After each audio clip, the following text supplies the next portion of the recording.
Howdy, and welcome back to the podcast. Today we have on another guest. We've already gotten started talking, and so we're going to go ahead and continue from there.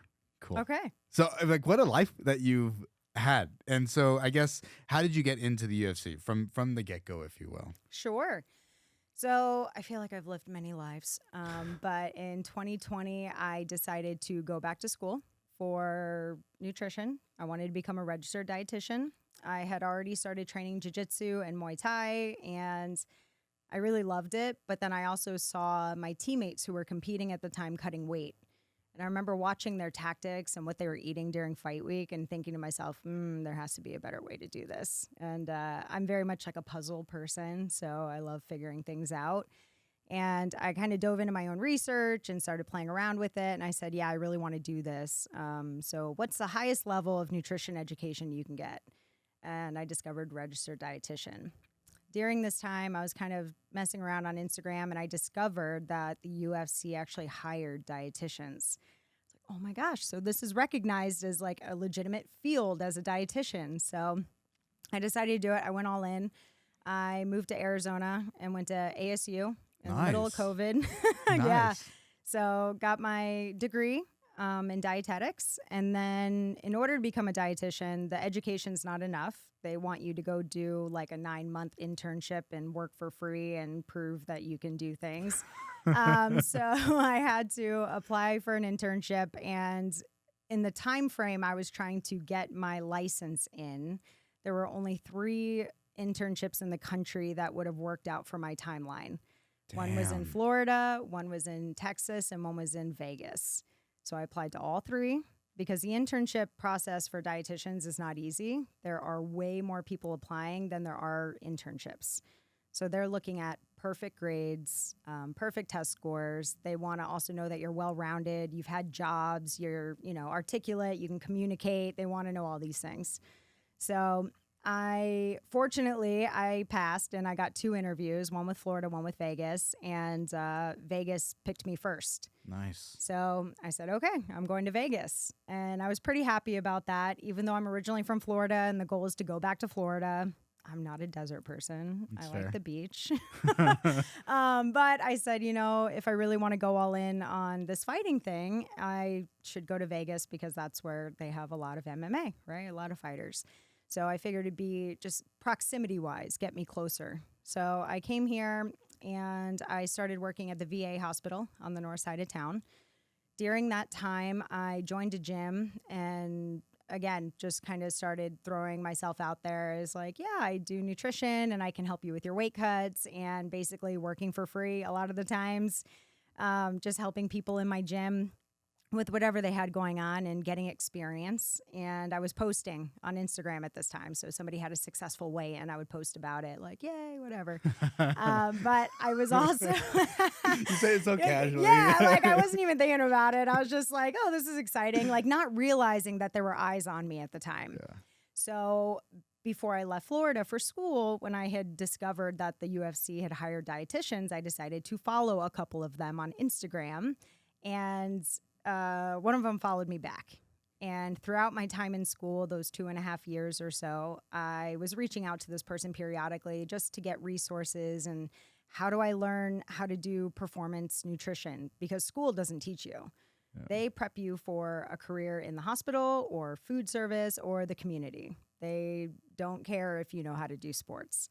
So he was like, well, yeah, they're not going to prepare you. You're going to have to learn on your own. And he set me up with some resources and showed me where I could find the PI journal online. And I said, okay, thanks so much. So we had a little bit of communication, not much, but he was very helpful.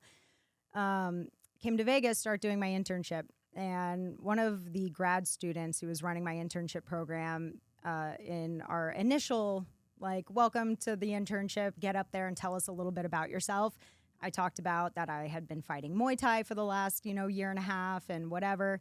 She came up to me after and said, hey, I did an internship at the UFC. I have connections there. Would you want to do a tour? Yeah. Exactly. I'm, hell yeah. Sign me up. And there was another kid in my internship who also came from Florida who also was fighting Muay Thai at the time. Oh, cool. So she took him and I over to the PI I messaged that dietitian like, hey, I'm actually going to be at your office if you're going to be around on Friday. Like, That's maybe we so can meet in cool. person. Yeah. And it worked. I got there. We had lunch there. He came down. We talked. They knew I was in the internship program. I was finishing it around July, August. And that was it. Finished the day, went on about my business. I didn't realize that the previous dietitian had just left. And so they were already in the market of kind of trying to find a new one. Wow. You think it wouldn't be so hard to find somebody to work at the PI. You Yeah. know, dietitians probably want to go there. Right? However, like I said, just because you're a dietitian doesn't mean you know anything about weight cutting or the sport.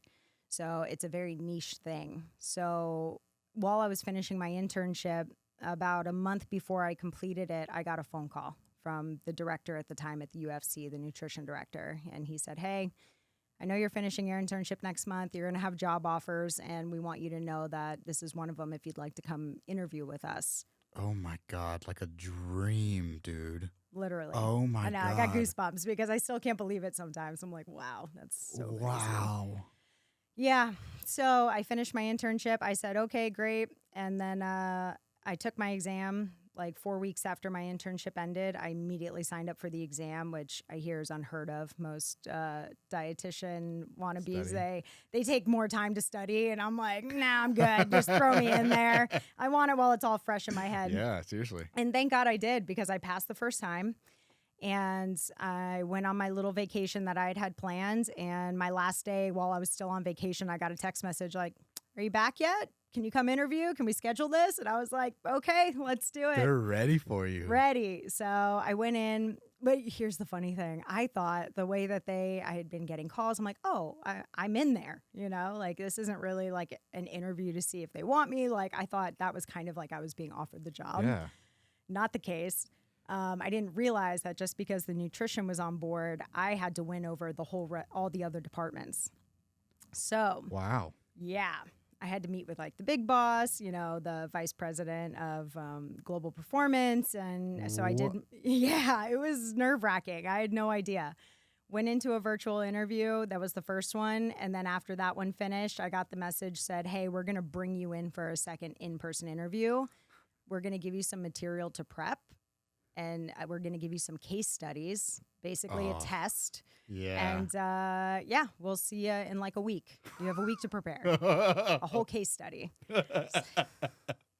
Okay. Moves quick in sports. You got to hurry up. So quick. That's crazy. And I go in for this interview, and they bring me into a room called the bunker. And it's just because there's no windows in there. It's like in the middle of the building, but it's just the conference room. But it's a big conference table. There's a big screen on the wall. And they put me at the head of the table. And then the other chairs start to fill in. Oh, my PhD, heart. PhD. Dr. Foman, he's like a Russian scientist. Super smart, very intimidating if you don't know who he is. It's like a Bond villain. Damn. So I'm in there, and now all the departments are now, for lack of a better word, interrogating me for the next hour and a half, 2 hours. It was like the longest like hour to 2 hours of my life. But it was good. It was really good for me. It was the most intense interview process of my life. And like I said, it was just a really good experience for me. Kept me on my toes. And well, long story short, I got the job. Yeah. They made the offer. And yeah, I started working there towards the end of 2023. And you still work. This is all within it kind of sounds like within a relatively short amount of time that you I did went all from this. deciding I was going to go back to school to be a dietitian, and I was still in Florida in the middle of COVID in 2020, to working at the UFC by 2023. Dude. Unreal. Unreal. Yeah, What? I know. I mean, you can't make it up. I mean, you can't, like, the I likelihood. couldn't have made it up. And I don't tell many people this, but in 2020, before I left, I was kind of doodling, you know, whatever, visualization, manifestation, call it whatever you want. But I drew the UFC logo, and I wrote "Go Get It" underneath it. And my mentality at the time was just like, maybe I'll end up working with a UFC fighter at some point. Not that I would work for the actual UFC, just like maybe I'd get a UFC fighter. That's the goal. I want to work with like at least one professional MMA fighter. Yeah. And it ended up being that. So it was great. And that's the story of how That's the story. Dude, what a story. Yeah. I mean, okay. So now you're in. Well, I left the UFC this last February. Okay. I actually left. Why'd you leave? My mom lives in Florida. That's where I'm from. I'm an only child. It's just me and her on this planet. And she's getting to the age where I don't want her being completely alone. And she lives in a town in Florida now, not where I grew up, so she doesn't know anybody there. And in around September of last year, there was a hurricane threat, and I felt so powerless that there was a hurricane coming. I had a work event schedule. I had to travel, and I just felt powerless. Like I couldn't be there to help her. I mean, I encouraged her to evacuate, and she did, but I thought to myself, like, what if her house had gotten completely decimated and she had to go back to that by herself? Or what if something did happen to her? So that really, that didn't sit well with me. And ultimately I wanted to be closer to my mom.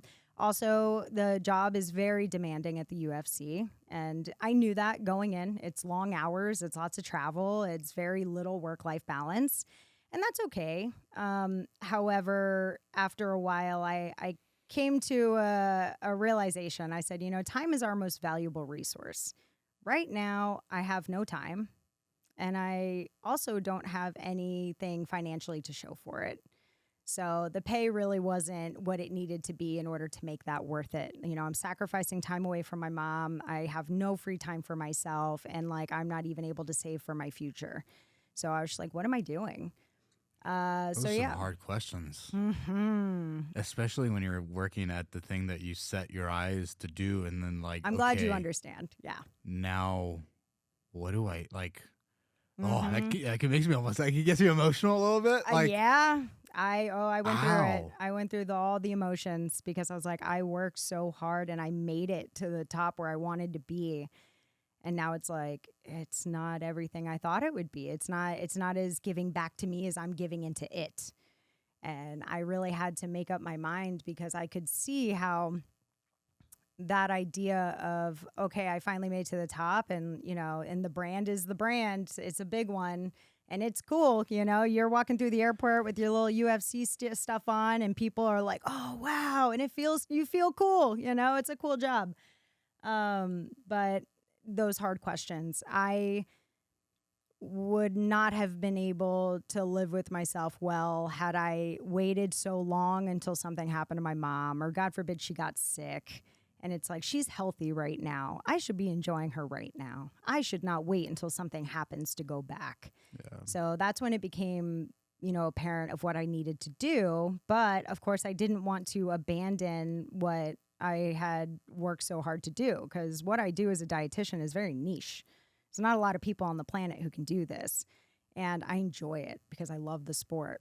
And I love the people in the sport. My athletes are like my friends, Yeah. That's the best part about it. They're not just my clients. I consider them friends. I get it. I 100% understand. Yeah. All of my clients are pretty much my friends. Right? They're just good people that I get to choose to work with, which is the best part. I don't know that you get that when you work for an organization. You're forced to work with people or it's expected you work with people. Yeah, where you have to work with everyone.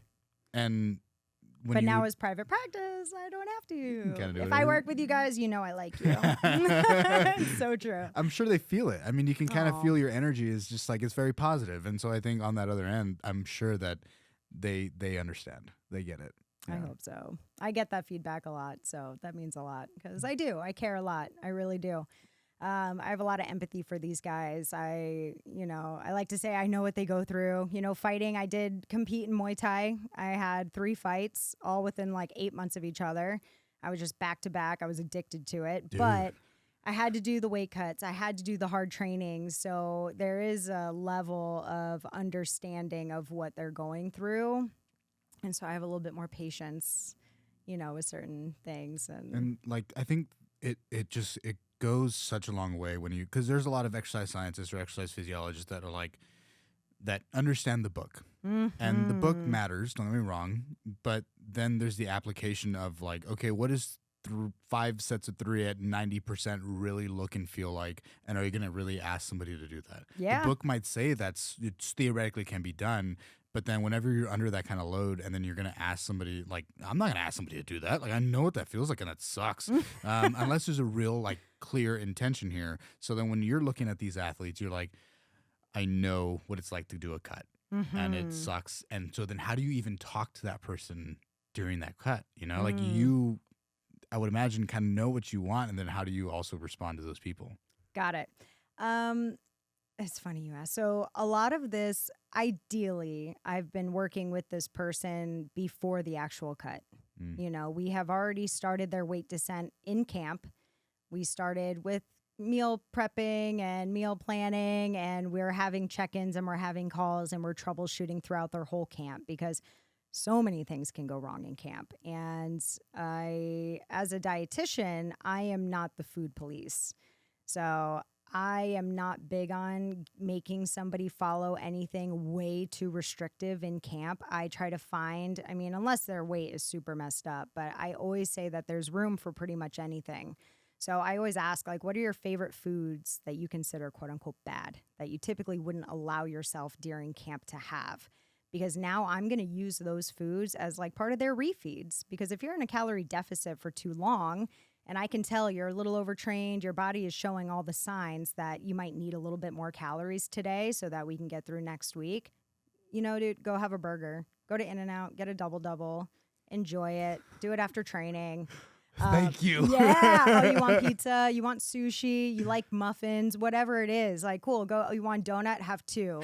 And a lot of times they're like, what? Are you crazy? And I'm like, I guarantee you're still going to lose weight by tomorrow. And 9 times out of 10, they do. Or I tell them, don't weigh yourself for 2 days because your weight will go up a little bit, extra salt, whatever. It's just water weight. It comes off. But mentally, I don't want them to freak out if their weight goes up the next day. So I'll be like, yeah, have this today, have your rest day. And then on Tuesday, when you've had a good day of training on Monday, Tuesday, check your weight and see where we're at.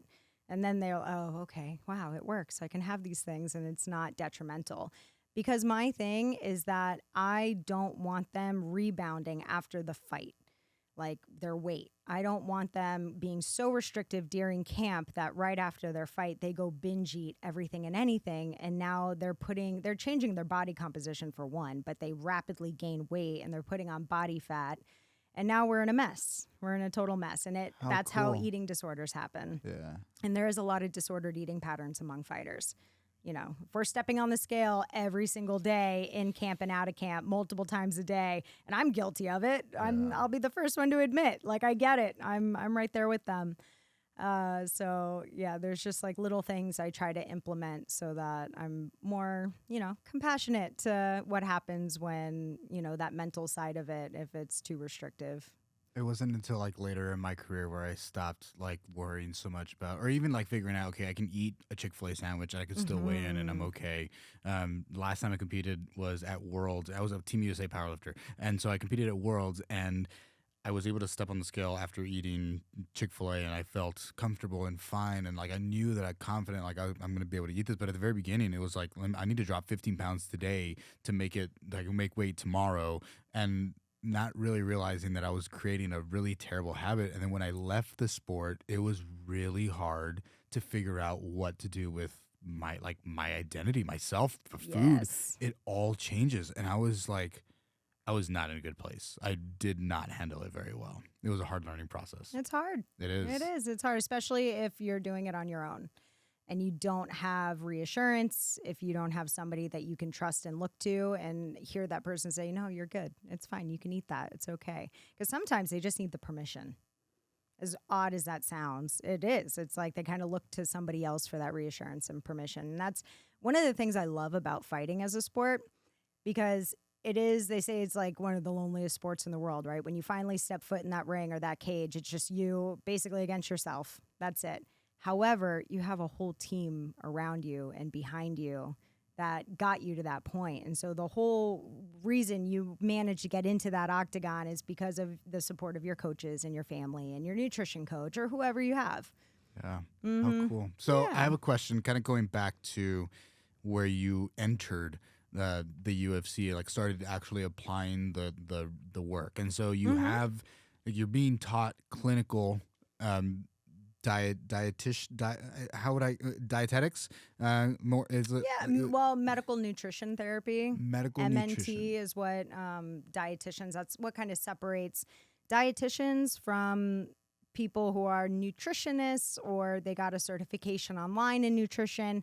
That's pretty much the big separator. Is that a dietitian is cleared and licensed to practice and prescribe food as medicine for different disease states. I want to talk about that Yeah. in a little bit as well. But so how do those two worlds differ from the clinical or the medical? One more time.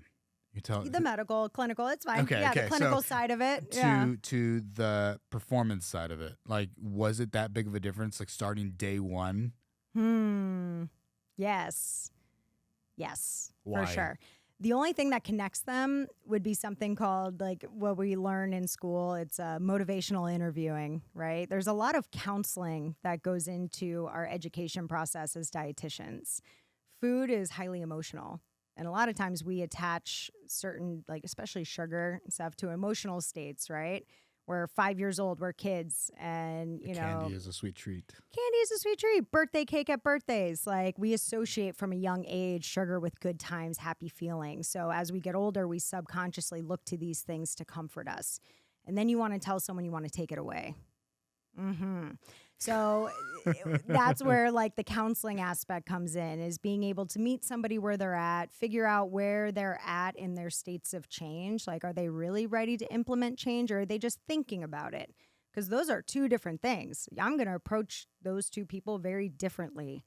If the person's only thinking about change, I'm not going to immediately start meal planning and giving them like a call to action, because they're not even sure they want to do it yet. So that's what connects them as similar. You have to kind of meet the athlete where they're at. Same thing with like a patient in the hospital. But different is from a medical nutrition therapy. Most people, especially in a hospital setting, they're there for some reason or another. They don't want to talk about their food. I used to get, man, I'm 75 years old and I've been eating this way my whole life and I'm not changing now. And it's like, okay, well, you know, you're on dialysis and, you know, bad things are happening to you, but okay, it's your life. Or I can just come here and give you the education and that's it. And I go on my way. From the performance aspect, especially professional athletes, they are very motivated, right? Because their paycheck is dependent on how well they perform. So I like that because they're a little bit more motivated to, for lack of a better word, comply. Yeah. They want to listen to you. Yeah. Because they're motivated by that. But then from like a food prescription aspect with athletes, you can get away with a lot more than you can, you know, the average population that's pretty much sedentary. They always say you can't outwork a bad diet. You can do a lot with enough work, though. You can make up a lot, because I know some professional athletes at the highest level, and their diets are trash.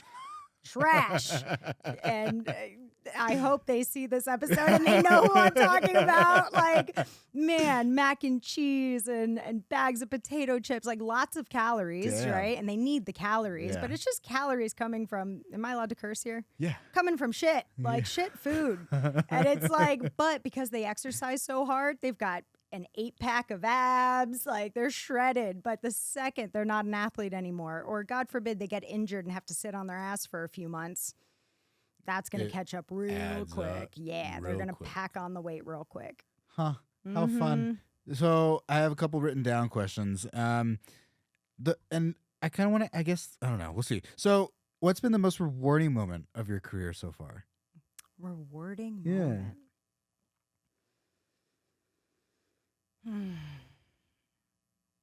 Careful. I don't want to get emotional. It's funny. That story I was kind of telling you before we started, I have a couple of those.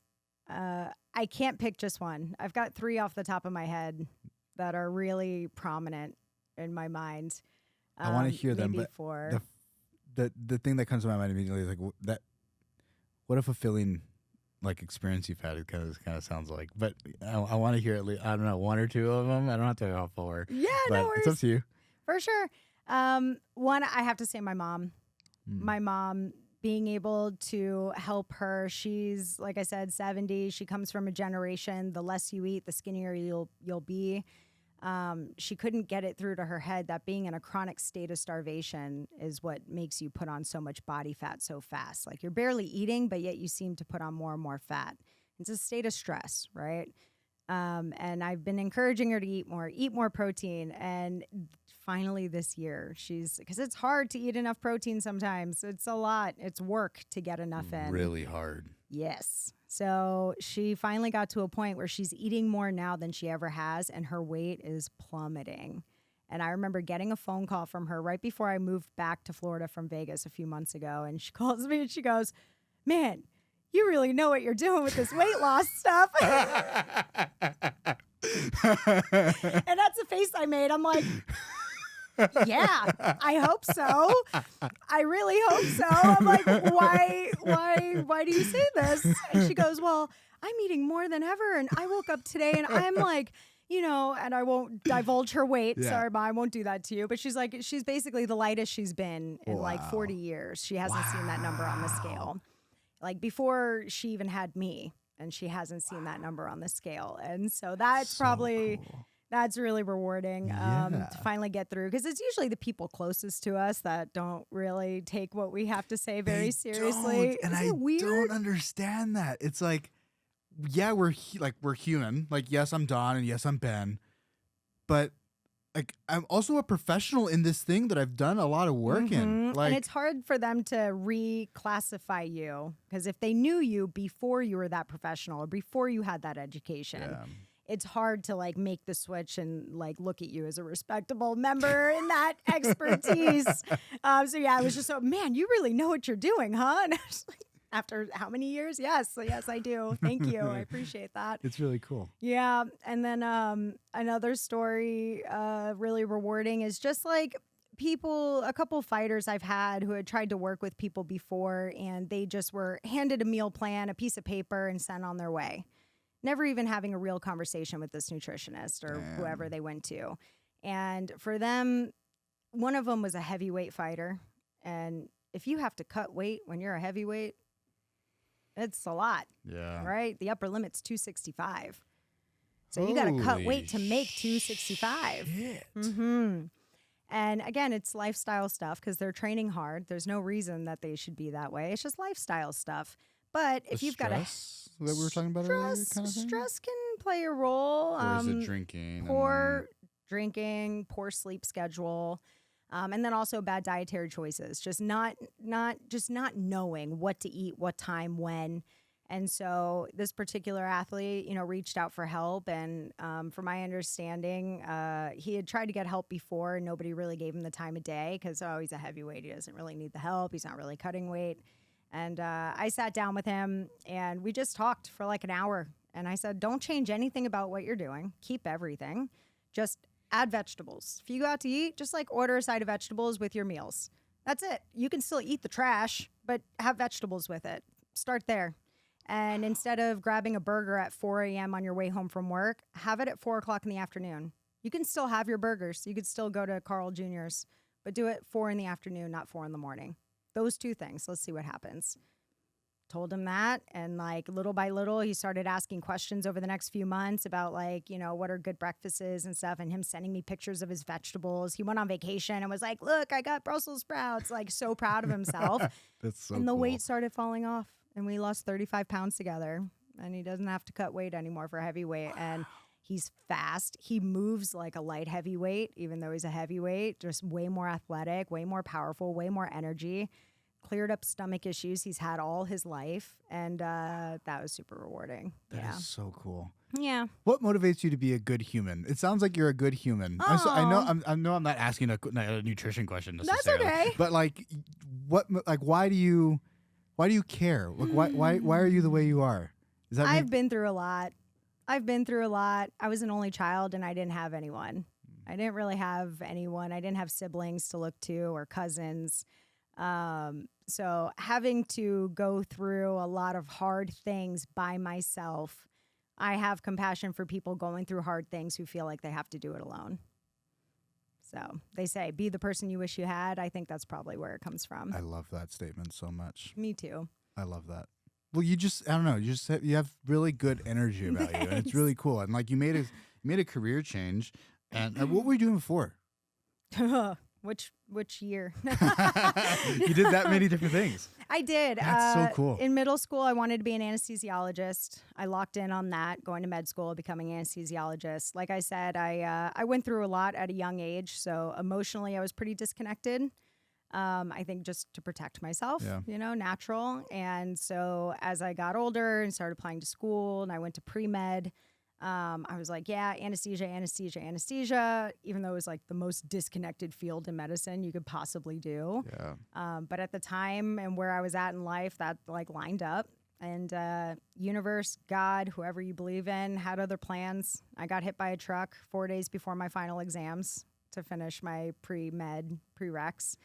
Ended up in ICU, had to go in for surgery, lung surgery, met with my anesthesiologist, told him I'm going to school to be you when I grow up.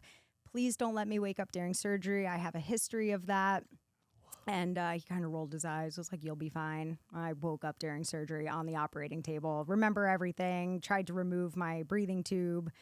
Oh, it was awful. And then they tried to cover it up. So, yeah, talk about like a shift in, because after that and how it was handled, I was just like, I could never treat somebody that way. If I was the anesthesiologist and somebody had that traumatic experience, you bet your ass, I am the first person you're going to see when you wake up because we're going to talk. I'm going to apologize and like acknowledge you as a human. Yeah. Anesthesia never came to see me. Nobody came to see me. They were hoping I didn't remember. And when I started demanding to talk to people, the surgeon was like, it was probably retrograde amnesia, which is a fancy word for a drug dream. Nah, I knew it wasn't a drug dream. And after a few days of them keeping up with this lie, there was one physician assistant who couldn't take it anymore. And he finally blurted it out. He was like, you're right. There was a time we had to tell you to put your hands down. That happened. And he confirmed it for me. And so I ended up getting discharged for the hospital. I was on bed rest after that. Now not knowing what to do with my life because I just committed all this time to school to do anesthesia. And now I'm just kind of like upside down. But I met a midwife during this time. And cool. Yeah. Well, I at first was just like, what do you mean you deliver babies in a tub out of the hospital? I'm like, what? You light a candle and hope for the best? Like, oh, I was super judgy. Because before that, I'm like, all science, be in a hospital, that's not safe. And she's like, no. She's like, I'm a medical professional. Like, come to my birth house, see what I do. I think you'd be great at it. And I was like, all right, I'll come check it out. And the first birth that she invited me to come sit in on ended up being a full-on emergency. Oh. Yeah. It was shoulder dystocia, which is like when the baby's shoulder gets stuck. So the head is born, but the rest of the body doesn't come out. And after a certain amount of minutes, the baby's chance of survival goes down more and more and more. And the midwife student that she had there, who was like really close to getting her license, froze and panicked. Like she just froze. And so I ended up jumping in to do this maneuver with the midwife and helping her. And we got the baby out. Baby's fine. He was gigantic. Giant baby. He was fine. We didn't even. Mom is like 4'9". Dad was 6'5". I was just like, oh, this doesn't work. What are you doing? Giant baby. He came out looking like a toddler. But he was fine. We didn't even have to transport them to the hospital. He recovered just fine. To this day, he's great. Yeah. How crazy. And so after that, I was like hooked. I was like, I'm in. Like, let's do this. How cool. And I did that for a couple of years, but then realized, and I was going to go and like, that's where I was going to shift my education. So I took the NCLEX for nursing so that I can go get a master's in midwifery. But then I really had to think about, what do I want my life to look like? I want freedom. I want to be able to travel whenever I want. If I have a family, I don't want to have to leave my husband in bed in the middle of the night to run to a birth. I don't want to have to take 2 cars to Christmas dinner just in case I get a call and have to leave in the middle of a holiday, which was happening during those 2 years that I was on call. So I just realized that even though I loved the work, it just didn't align with the lifestyle I wanted for myself long term. So cool. Oh, thanks. The fact that you just create those boundaries for yourself and you commit to them is super, I think, super important. I had to. It's always amazing. been that way. I don't know. I thought I was just stubborn, but I think it's, I mean, I think it's listen to my massively soul. valuable. That's the thing. I try to listen to my soul now, because when I kept trying to force becoming an anesthesiologist, I literally had to get hit by a truck in order to jolt me out of that career path, because I was so hell-bent on it. Yeah. And it was hard. I kept hitting roadblock after roadblock after roadblock. Like, it was not aligning with ease becoming an anesthesiologist. And I wasn't cognizant to the fact that there's a lot of resistance here. Maybe it's because this isn't my soul path. Like, I had no connection to my soul whatsoever. It was just all brain. It was all logic. Yeah. So I learned the hard way what happens when you don't listen to that little voice that tells you maybe you should go a different direction. So I didn't want to have to learn that the hard way again. So now I'm a little bit more keen to moving around and kind of following where I'm guided. And nutrition, sports is not what brought me to nutrition. From stress and poor coping skills, like not exercising regularly, my nutrition was not good. I didn't know much about nutrition. I went through a really stressful period of time, and I spontaneously started developing like autoimmune symptoms. And every time I would eat, I would have horrific symptoms, pain, almost like an allergic reaction, full body itch, swelling in my lips, my tongue. Wow. Literally overnight.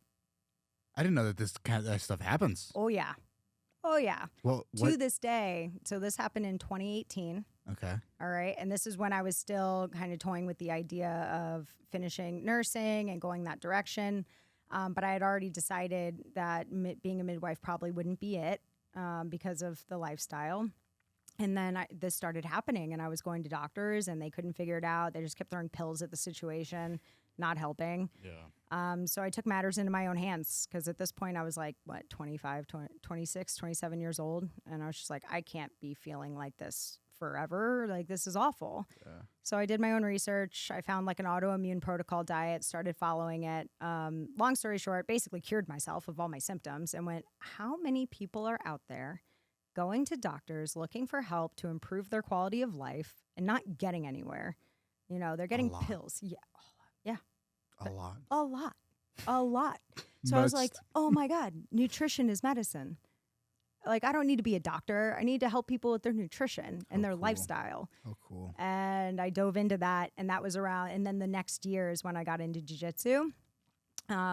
And it's so funny. I blame Joe Rogan, believe it or not. I don't know if I should say that on here, but I blame Joe Rogan. You can blame him all you want. I don't think he cares, you know? Yeah. So No, in the best way. Yeah, in the best way. Yeah. Because I dove in. I've always been kind of a lone wolf, so I just I listened to a lot of podcasts. That's when I got into podcasts. Nice. And I heard Dr. Rhonda Patrick on his podcast. I mean, they always have good episodes. Amazing. Yeah. I was hooked. Listening to her for 3 hours, I was hooked.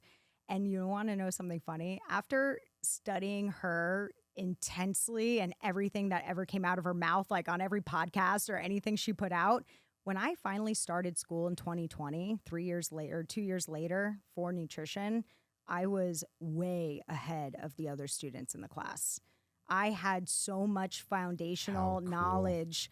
School, it wasn't easy by any means, but it was a lot easier for me because I had done my, previous research. But You're getting an education, and that's what's really cool about podcasts. I love it. Find someone that's really good at what they're doing, like they really know what they're talking about, and then like you do what you did and like really dive in. Like it's a free resource. So yes, blame Joe Rogan. I do. He got me into MMA. He got me into jiu-jitsu. He's the reason, because I thought I was too old. I always played sports, but combat sports or martial arts wasn't available to me or wasn't offered to me when I was younger. Yeah.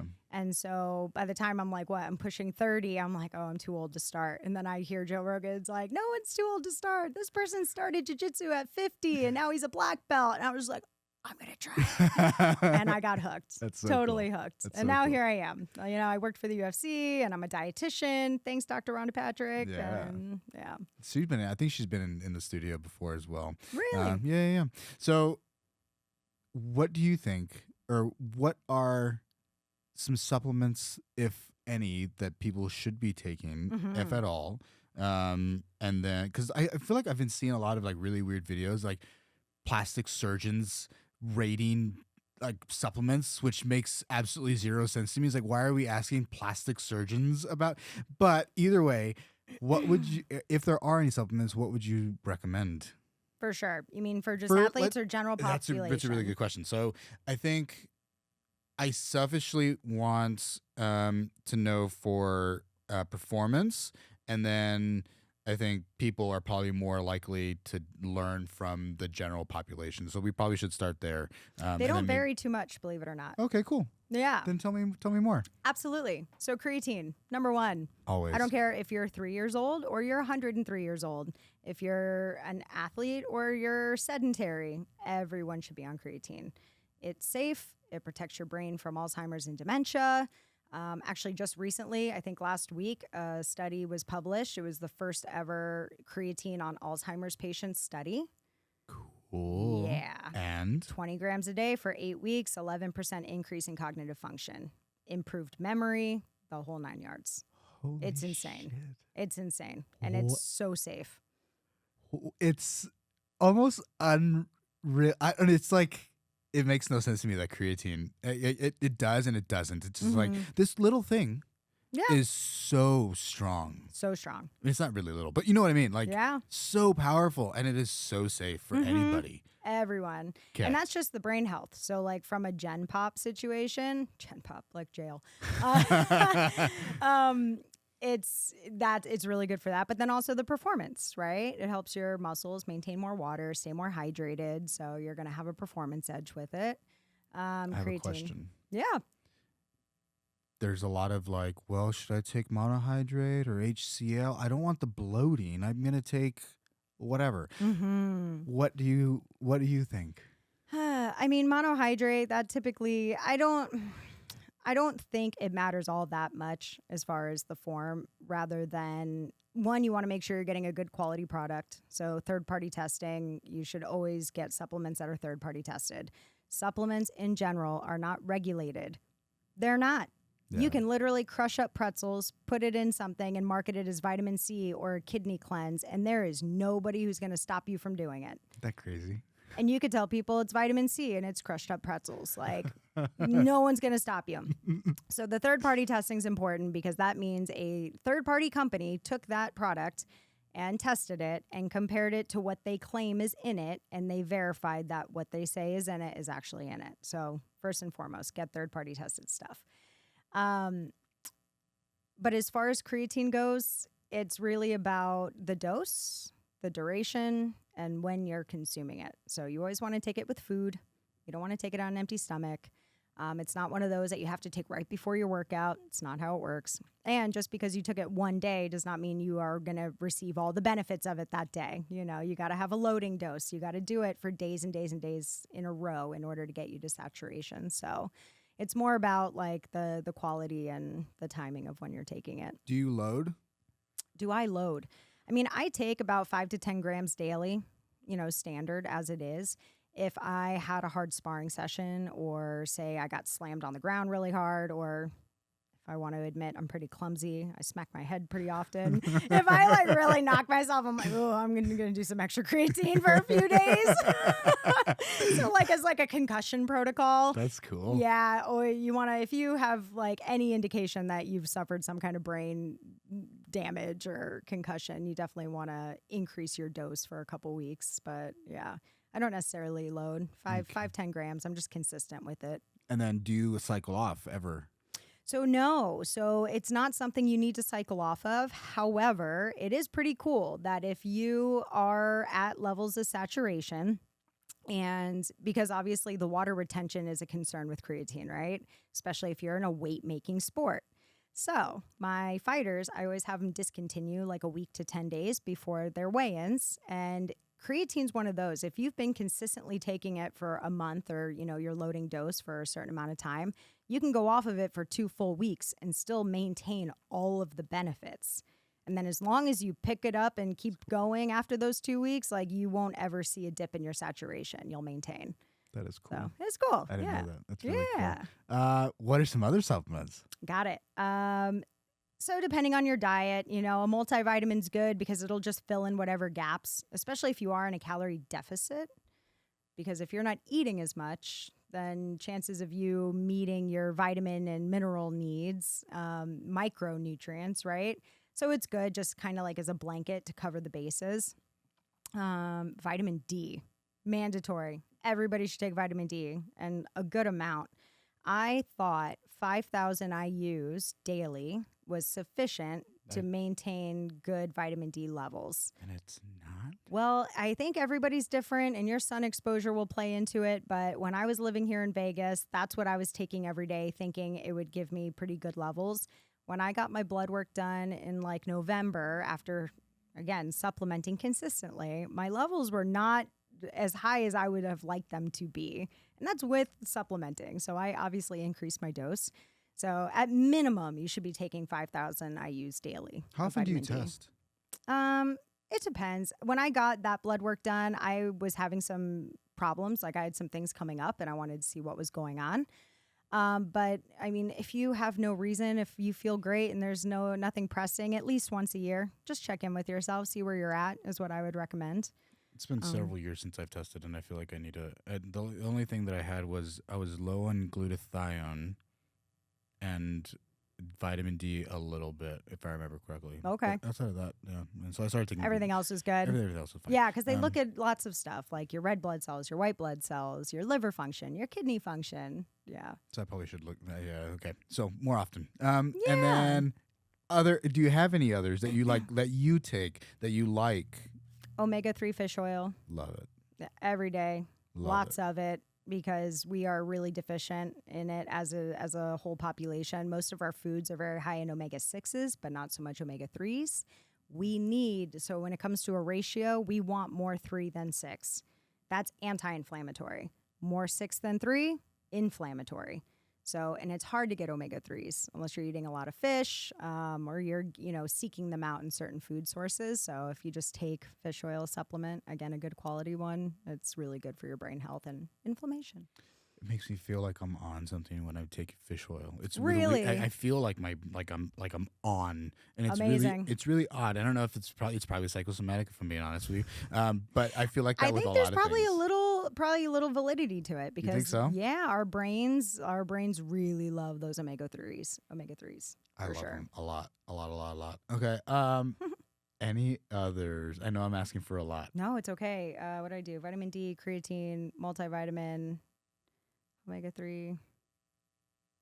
Anything I would think mandatory. I try not to overload people with too many supplements. That's if fair. you have a pretty well-balanced diet, You don't really need it. you don't need to take everything and anything. Now, there are certain supplements that are very specific, and if you are taking something for a specific reason for you, cool, do that. Yeah. Low in iron, take an iron. Yeah, exactly. But or you're like B deficient, cool, take a B vitamin. Or you have there's a genetic defect where somebody can't process certain forms of folate, and so you need a methylated version. Cool. If you know that for yourself, take that supplement. But for like a general population, if you just want to like cover your basic needs without taking a bunch of pills, I would say just keep it to the ones I mentioned. I have questions about. So what time do we have to leave? Whenever. Are you sure? Yeah. Okay. What does fight day after weigh-in look like? How does refeed look? Yeah. It's different for everybody, I would say. Every fighter has kind of their ritual, what they like, what they don't like. I also like to listen to the fighter's body because right after weigh-ins, like on weigh-in day, typically once they're recovered and they got their rehydration in, then we start introducing food and they're tolerating it well. Cool. Let's try and get lots of carbohydrates in them as humanly possible without making them feel overstuffed, without overdoing it. Because we still need to digest all that food, right? You don't want to go into a fight with a bunch of undigested food and you're just like feeling heavy and sluggish. So eat all the stuff on Friday. And then on actual fight day, listen to their body. If they're really nervous, if they're like they've got high nerves starting early in the morning, when your fight or flight is engaged, your rest and digest is turned off. So you can try and force feed yourself, but if you're so amped up in that fight or flight, like you're going to eat and it's just going to sit there. So then I'm going to opt for something lighter, like some juices or like a Gatorade, liquid carbs, nothing that they really have to break down. Most of my guys, though, are pretty good, guys and girls, are good in the morning. So we'll give them a good breakfast, pancakes, eggs, whatever it is that they want, mostly carbs, but a little bit of protein, a little bit of fat. They usually do their morning shakeout on fight day. What is a morning shakeout? Shakeout's just to get the blood flowing, shake off some of those nerves. Okay. Get out, Just get movement. moving. Yeah, Okay. get moving, get the blood flowing. Helps with a little mental clarity. Again, dealing with those nerves, gets the body in that, state of where we need to go time soon. And then after the shakeout, they have a couple of hours. I usually don't recommend that they have a full meal sooner than 3 hours. Like give yourself 3 hours before fight time before, if you're going to have a meal. But most of the guys just want to eat kind of light after that. And then it's carbs and then bringing some easy to digest carbs to the arena so that they can get a little carb load in right before they warm up, right before they're about to go out, so that that little bit of a sugar boost can help offset whatever adrenaline dump they're going to have. Or again, from a performance standpoint, I have them treat their fight like they would a training session. We need to carb up before you perform. So like maltodextrin, like glucose, like what are you using? It depends. So there's Food? there are carb powders like those maltodextrins. You can do that if you want a Gatorade. Do that. It's whatever you're used to drinking. As long as it's a carb and the athlete likes it, then sugar. it's fair game. I have some guys who like gummy bears. I Some love people, gummy bears. yeah, they're great. Who doesn't love a gummy bear? Seriously, I like Sour Patch Kids are my go-to. Mine too. Those are my favorite. I can't be Yeah. trusted. Oh my God. I go too ham on those. But yeah, it's whatever they like. What are they used to? What can they eat? What can they actually process? If they don't feel like eating a full banana before they go out there, like, cool, eat something lighter. As long as it's good. Man, you're so relaxed about it. Okay, I think that the people are like have a perception that it's so intense. And I think it's kind of nice to hear that your approach isn't so, I think, aggressive. Because I mean, I think there have been a couple of things that have gone kind of viral, I guess, more like within the last, year, where people are getting onto the platform or onto the scale to weigh, and they're like almost passing out. And I think it's really refreshing to hear that that's not maybe the way it's supposed to be done. And that there is a better way. There's a better way. There's a different approach. Yes. How do people get to that point? Do they have a coach that's helping them cut? Like, why do they look like shit on the scale? Like terrible. Yeah. There's a few reasons that happens. It's concerning. Yeah. It's like your likelihood for concussion increases significantly. Oh yeah. So like, what's going on? So we're still, and when I say we, those of us who are trying to implement better, safer weight cutting tactics, we're still trying to battle the old bro science or the old school coaches. And this is the way we did it. And we had champions and, you're going to do it and you'll be fine. Cultural perspectives. Fighters are. Yeah, or from different countries. Oh, okay. So something I learned about, particularly like for quite a few Brazilian fighters that I had worked with or like been exposed to their methods, I realized instead of doing a water load, they do a water taper. So instead of overhydrating themselves in the days before the weight cut, they will restrict water in the days before the weight cut. You start dehydrating yourself 4 days out, you're not going to look good by Thursday, Friday. Like, you're going to look really sucked out on the scale because, yeah. So there's different reasons. Or they didn't do proper preparation during camp. So the first time you step foot in a sauna should not be fight week when you're cutting weight. You should be doing sauna sessions in the weeks leading up to that to force those adaptations. Like, even if, there's lots of sauna research. Rhonda Patrick, another great example.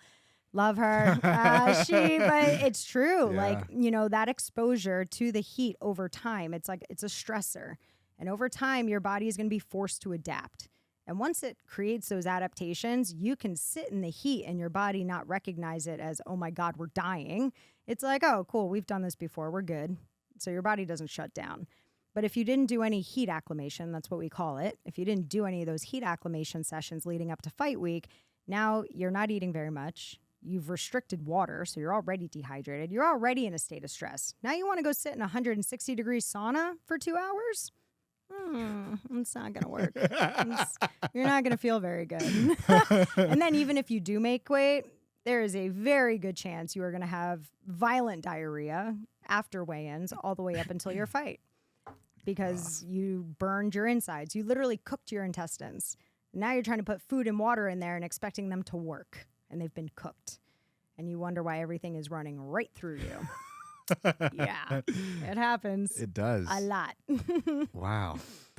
I guess I didn't even consider the difference in like different areas, like different cultures. Like I just thought like fighting culture, like that kind of mentality of the fighter is kind of intense. Yeah. But I didn't even consider different regions of the world have different methods or different education. The different education is a big standards. one too, because here, we had many decades ago it was like, oh, salt is bad. It gives you heart attacks, high blood pressure. And there, to this day, I have some of these international fighters. I'm like, hey, during fight camp, are you having your electrolytes? Are you adding salt to your food? Oh, never add salt to my food. Never eat electrolytes. You're salt depleted before you even showed up to fight week. Anything I want to try on them for the water loading and taking the salt away, their body is not going to give me that awesome response that I'm looking for, like weight loss response, because they're already used to being depleted in salt. So I'm like, ooh, like having to navigate those sort of things. Because again, the education. That's so wild. Mm-hmm. Should I sauna every day? Or should people Every sauna every day. day? If you like it, I don't see why not. And as long as you're hydrating properly, you're not getting headaches and you're not overdoing it in the sauna or too high of a heat. I think sauna is amazing and has lots of benefits. It mimics a cardiovascular workout, doing 20 minutes in there. So, I mean, I like it. I love it. If you're doing it in a smart way, for sure. Cool. I have a couple more written down stuff. What is your favorite recovery meal? Oh, recovery meal. I love pancakes. Ooh. Yeah. What kind? Kodiak cakes. Ooh. A little bit of protein. You get your protein fix, but I don't know. My last fight camp was completely fueled by Kodiak cakes. I should be sponsored by them. I kid you not. I really should. Every single day, that was my weight cut food. Because I would eat those before I'd go to training, and that's what would fuel my training. So, and then after weigh-ins, I typically like to eat the same things that my body's used to eating during camp after weigh-ins. That's something else I'll tell my fighters. Like, if you have been chicken and rice the whole fight camp, now is not the time to eat a ribeye and a bunch of pasta if that's not what you're used to digesting. It's kind of risky at that point. So. Yeah, having a structured refeeding plan is probably really, really important. Because we were talking about electrolytes, and I know I'm kind of going back, but what does, they're everywhere now. I feel like everyone has lots of, can we take too many packets? Yeah. And then are people doing that? Is that a thing? I think normal people who aren't athletes might be doing that. Because if you're not really sweating a whole lot and losing a lot of salt, you don't need to put in excessive amounts of salt. And typically, most people are eating a diet that has quite a bit of processed food in it. Processed food is high in sodium. So if you're already eating foods that are high in sodium, you don't need to add more sodium to your diet. And that's all that is. But if you're sweating a lot and you're losing a lot of salt, then you can put in more salt. And you're not going to have high blood pressure and all these issues like swelling where your rings don't fit anymore because you're swelling up. So general people typically don't need electrolytes unless obviously they have gone out on a bender and they were drinking too much and they're really dehydrated, or they're out in the sun all day sweating. Construction workers, that if you're sweating a lot, electrolyte packets for sure. Cool. What's one supplement you'd never use? I feel like that's a weird question, but sure, I'm going to ask it. One that I just never use, or I would never use because I'm against overrated. It. That's everyone's you got to take blah blah blah, and you're like, that's the stupidest thing. This might not be a popular opinion, but I would say vitamin C. Tell me more. So the amount of vitamin C that we actually need in our body is pretty low. It's not an exorbitant amount, and you can get that through your fruits and veggies, especially fruits. Fruits are predominantly pretty high in vitamin C. Red peppers, like bell peppers, are pretty high in vitamin C. Cantaloupe. You can get tons of vitamin C from your diet. I feel like taking a vitamin C supplement, especially like, an emergency pack, 1,000 milligrams. First of all, if there's even 1,000 milligrams of vitamin C in that, like I want to see your third-party testing. But it's just like, it's 1,000 milligrams when really your body only needs like 90 micrograms. It's like, it's overkill. You're peeing it all out. It's overrated. Cool. Yeah. Good to know. Should I be taking a pill? Like a one a day or I don't think like Ruth's, I think is one of the brands. It's like a liquid vitamin. Are liquid better than pills or pills better than liquid, or does it really matter? I mean, again, it's probably variable from person to person and how you digest. However, I think it's more about when you're consuming it and with what.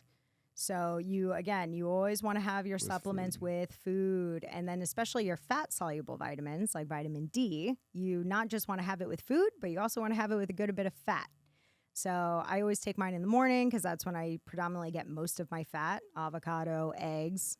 That's when I'll take those supplements. So I think it's more about like what are you pairing it with and making sure you're not taking it on an empty stomach. The only supplement that I can think of off the top of my head, I'm sure there's other ones, but the one that's screaming at me is iron. That's the only one that you do want to take on an empty stomach. Really? So, yeah. Why? I don't know.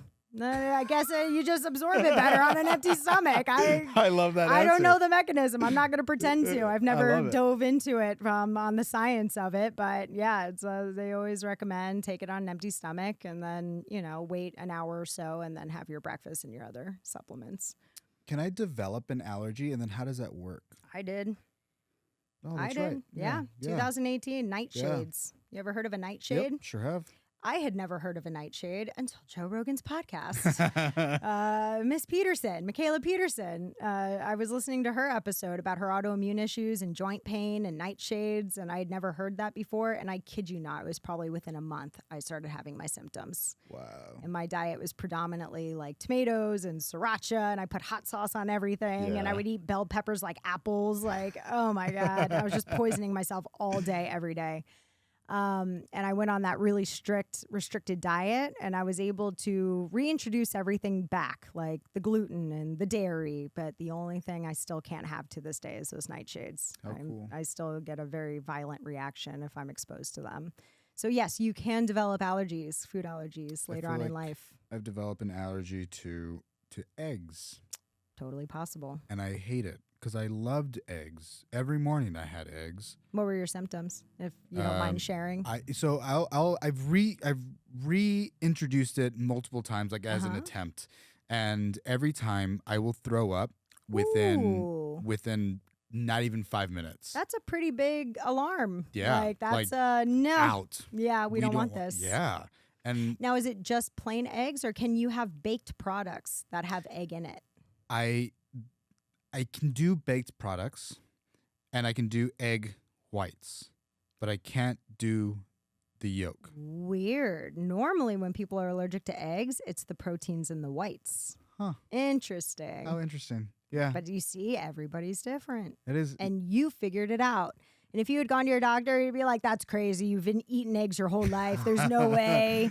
How many times I've heard that story on like it's so sad to me. I had a client currently have a client with a blood pressure of 80 over. No, it was something ridiculous, like low, less than 100, ridiculously low, less than 100. Like, whoa. I want to say it was a systolic of 80, but I could be speaking of hyperbole. And the doctor was like, you're probably fine. Just drink some more water. It's like, what? I mean, yeah, dehydration can cause that, but you should probably make sure. She's drinking a lot of, that was part of the process. Like, how many things of water do you drink? I drink these. What does your diet look like? Will I do these? And it's like, you're probably fine. You just got to drink some more water. I was like, that's your answer to this individual? Mm-hmm. I went to a friend who was in the hospital for some diverticulitis stuff, and he had a heart rate of 38 the night before, and the nurses came and woke him up, and they had him move around and do some stuff. And you can tell me if I'm speaking, if I'm ridiculous. That sounds and sounds about right. That sounds right. And then the doctor came in the next day when I was there, And he was like, yeah, I don't know what they were so freaked out about. I mean, it's not really a big deal. They just never have healthy people inside of here. Is your friend predominantly healthy, very active? Not 38 beats a minute. Because some of my fighters, especially in fight camp, they get into the high 30s. Really? Yeah, beats per minute. I had. He's not that in shape. No. Oh, okay, No, okay. no, So no, there no. was like, No, whoa, he's this not. is crazy No. low. Yeah. Was he feeling bad? Did he have any symptoms from it? He was in the middle of his sleep, so I don't know. That's a good sleep. That's a really good That's sleep. a good sleep. Right? Yeah. Yeah. But it seems weird to me. Like, I don't know. I would want to check on that if To I was just a doctor. chalk it up. Yeah, it feels a little dismissive. Yeah, a I little can see bit. how that would so feel. I feel like you really have to dismissive. advocate for yourself. 1000%. You really do. Anytime my mom, like, she had to have surgery and was in ICU, and I did not leave her bedside. I slept in that chair next to her bed for the next 10 days until she got discharged. And how many times I intercepted, for lack of a better word, fuck ups on these nurses' parts, or just like one hand not talking to the other. So many. They came in and tried to give her insulin. She's not a diabetic. Her blood sugar was a little high after surgery, which is totally normal. Trauma causes high blood sugar. It's a trauma response. That's not diabetes. They were coming in to give her insulin. And I was like, oh, okay, what is this that you're giving her? Oh, it's her insulin. I went, whoa, no. Why? Why? Oh, the blood. I went, no. Go get someone who gets paid more than you to explain to me why you're giving them insulin. And sure enough, it was a mistake. And it's nice that you have that education, but there's so many people that don't know to even ask. Breaks my heart. And it's Breaks my heart. so sad. And we just, I don't know, like they're just left To trust. Blind trust. Someone in a white coat, trust everything they say. It's so wrong. It so is. sad. It is. I'm so happy I listened to my intuition and I went the other direction, and I'm not in a hospital setting, and I could never. I mean, we need people in there. In the times that I was in the hospital, I don't regret being there because I know I did a lot of good for the people that I got to interact with and I was there for as like a practitioner. But long term, I couldn't, because I am so empathetic and I get so emotionally involved with my patients. I can't do it long term. How cool. How Yeah. cool. All right. I think I could talk to you all day, probably, not gonna lie. So I think I have like a couple that are just like super quick. I guess, I don't know. Are there any trendy supplements or diets that you think are overrated or underrated? Overrated or underrated? Diets? Keto. Keto's I think we talked overrated. about keto Yeah, we a little did. bit, especially for performance. If you're trying to be an athlete and you got to exercise real hard, you need your carbs. You just do. So I think keto, and not just like overrated, but can cause a lot of long-term health consequences because people are just blindly following it for the weight loss benefits. And it's like, well, why are you losing weight? Well, carbs hold water. So yeah, of course you lost 10 to 15 pounds right away because all the water weight went. And now you're plateaued and you're stuck and you don't know why. It's because you have no more water to lose. And you have to do it really, really, really right. You have to really know what you're doing, test your urine, make sure you're in ketosis, and then make sure you never pull yourself out of ketosis so you don't give yourself a heart attack one day. So that would be the one that I'm like, unless you have epilepsy or a specific medical reason you're doing it, it's not worth it. Cool. I had another question inside my brain and then I forgot it. So is caffeine overrated? I love caffeine. Okay, cool. But that's like a personal thing. I love caffeine. Also, Same. from a performance perspective, like it has been studied for performance and can be really good. However, I have some athletes, fighters, who will not drink caffeine on fight day. Why? They're already tapped on enough. They have told me that the times they've tried to have caffeine on fight day, they were overstimulated and they had negative performance as a result. So anybody who feels already overstimulated, anxious, nervous, definitely stay away from the caffeine because that's only going to exacerbate your situation. Got it. I am not much of a coffee drinker anymore. Like I will have a coffee if I'm out at a place, but in the morning I drink black tea. Love.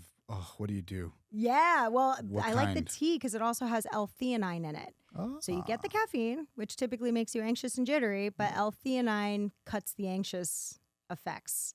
So you still get the neuro benefits of like being tapped on and, a little bit stimulated there, but it kills the anxious effect of it. How cool. So that's why I switched to tea and I put collagen and honey in it. Nice.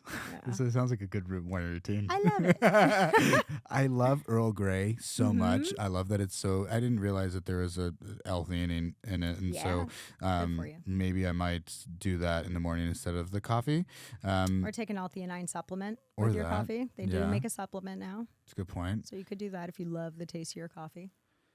I like these things. I know that it's a lot of caffeine, but that's not great. The energy drinks. Yeah, the energy drinks. But it's easy, it's simple, it's quick. And is there really enough CoQ10 in there to really make a difference? Probably not. If there, not a therapeutic dose. No, not at all. Right, most of the stuff in there, it's just water and caffeine. With a little bit of flavor. But good marketing. Good marketing, yeah, great marketing. BCAAs. Most people don't even know what that means. They're just like, I'm gonna get jacked. Like eat a piece of chicken. I love that it says BCAA aminos. Redundant. That makes me laugh. I love it so much. So because it's here, and I have to ask because they are involved. What do you think about Magic Mind, or do you know about Magic Mind? I don't know about Magic Mind. What's Magic Mind? Magic Mind here, yeah. So Magic Mind is like it has matcha in it, B2, B3, B12, C, D, rhodiola, cordyceps, matcha, lion's mane, bacopa. I don't know what that is. And then cognizin, which is their own branded thing. Rhodiola, I see that. Do you like rhodiola? L-theanine is in here. It for is? that calming effect. Ooh. Red beet, for performance. Nice. This looks good. Cool. I like it. I don't see anything wrong with it. Sweet. It's approved. It's not going to be like you still need to eat a good diet, like, right? Because if you don't have all your other bases covered, that's the thing with supplements, and I want to drive that point home. If your basic nutritional needs are not being met, I don't care how many supplements you take. It's not going to give you the effect you're looking for. Like you have to be at a good baseline, right, with the nutrition and have your needs met. And then any of these supplements you add in will add to that. But if you're already in a huge deficit and you're starving and you're barely eating and you're living off of an iced coffee and a cheese stick all day, doesn't matter if you take, this is not going to help you. Like we need water, we need food. But no, this as a product, this looks great. Cool. This looks awesome. Sweet, yeah. I really like them. I take them in the morning. And I wonder if I take too many things in the morning, but I do like to have it in the morning. It makes me feel nice. I love the lion's mane. So I created my own supplement. I probably shouldn't include that with this part, so I don't know if we can just talk about that after. But I like the supplement. It's really awesome. That's great. And so, oh man, I had something else. I think that's about it. Oh, what do you think about Alpha GPC? What's that? It's a precursor for acetylcysteine. It's a newer, I guess, supplement, but it's being used research with like Alzheimer's patients right now, like at higher doses, like 600 to 1,000 milligrams per dose. But it's a maybe you look I into wish it. I had an opinion on it, but you've given me something to look into. Yeah, it's a really Absolutely. interesting, cool supplement. It can also help with increasing the production of new brain cells as well. Amazing. Which is kind of pretty cool. So yeah, I don't know. I like it a lot. Yeah, that's about Alpha it. GPC. Alpha I'll GPC. look into it. Yeah. Cool. I guess that's it for the people. Okay. Where can people find you? I'm on Instagram, DK Dietitian. Do you want to know my name? You didn't ask my name. Oh, I didn't? No. I know your name. I know. Your intro didn't introduce me, though. Damn it. I am so sorry. You're okay. I just want to make sure I didn't leave here and you go, oh, my God, we didn't say her name one time. Good point. Yeah. Okay, Dawn. That's it. What is your full name, Dawn? Please Dawn give Kelly. It to us. Thank you so much, Dawn Kelly. Dawn Kelly, say it again. That's it, Dawn Kelly. Find me on Instagram, DK Dietitian. That's me. Beautiful. And then do you take private clients? I do. Well, so like I said, I left the PI back in February, and so I've been completely independent ever since. I'm actually in Vegas right now, and we were able to do this because I have a client who's fighting this weekend for UFC Fight Night. So yeah, I take lots of private clients, not just UFC fighters or MMA fighters. I take some, normal people too. Can we do like a consult? Like, how do you just consultation virtually, and then absolutely, you can just for sure. How cool! Yeah, I might hit you up on that. Let's do it. I've never worked with a dietitian or another, and a dietitian, and so I don't know. It seems like like it'd be a fun experiment. Absolutely. Let's do it. Cool. Awesome. Thank you so much. I appreciate You're it. so welcome. Thank y'all. Love you. Bye.